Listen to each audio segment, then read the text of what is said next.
Ms. Markup, Mr. Chairman, and thank you, as always, for working with us in such a bipartisan manner on all the measures before us and in all the activity of this committee. Let me first voice my support for H.R. 1853, the Taiwan Interpol Act, sponsored by Chairman Salmon.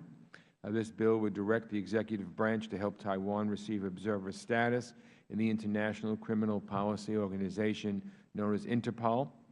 Interpol enhances public safety around the world by linking law enforcement agencies and facilitating a smooth flow of information. Taiwan's absence from Interpol creates a public safety risk for the people of Taiwan and actually for all of us.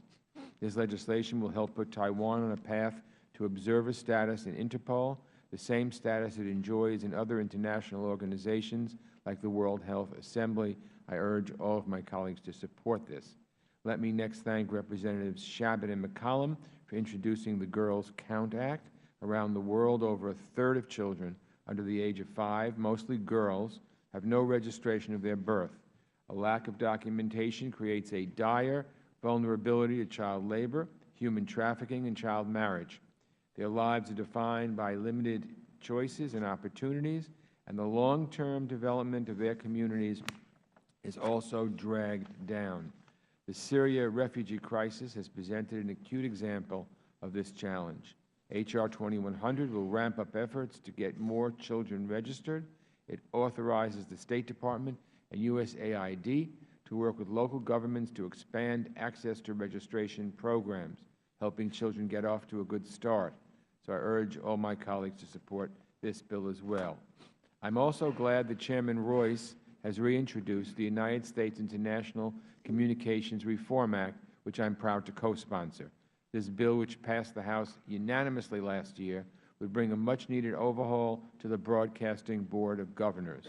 During the Cold War, the Voice of America, Radio Free Europe, and other U.S.-backed broadcasters presented honest, unbiased news and information in the face of relentless Soviet propaganda.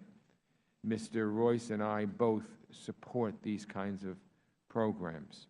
Today, America's rivals spend massive sums to spread violent messages and disseminate propaganda. Unfortunately, our ability to respond has fallen behind the techniques employed by Russia, ISIS, and others. This bill creates a new management structure to oversee our international broadcasting efforts. It streamlines our various broadcasting organizations, eliminates duplication, and clarifies the roles of the Voice of America and the so-called surrogates, and it would promote the use of new media platforms to complement traditional tools like shortwave radio and television. I want to thank Chairman Royce for his dedication to this issue, and I urge support for this bill. I also support H.R.S. 213, which condemns the recent attack at Garissa University College in Garissa, Kenya, by the brutal terrorist group Al-Shabaab. Because Kenya's leaders chose to make their region stronger and participate in the African Union mission in Somalia, Al-Shabaab killed nearly 150 innocent students and teachers and injured more than 100 others. The resolution offers condolences to the family and friends of those killed, recognizes Kenya as an important ally, and commends Kenya for working to heal a war-torn Somalia. Let me thank Congresswoman Karen Bass, the ranking member on the Africa Subcommittee, for spearheading this measure, and I urge my colleagues to support it. Finally, I want to express my support for H.R.S. 235, expressing our deepest condolences and solidarity with the people of Nepal following the devastating April 25th earthquake, which left more than 8,000 dead, several thousand more injured, and has disrupted the lives of more than 8 million people.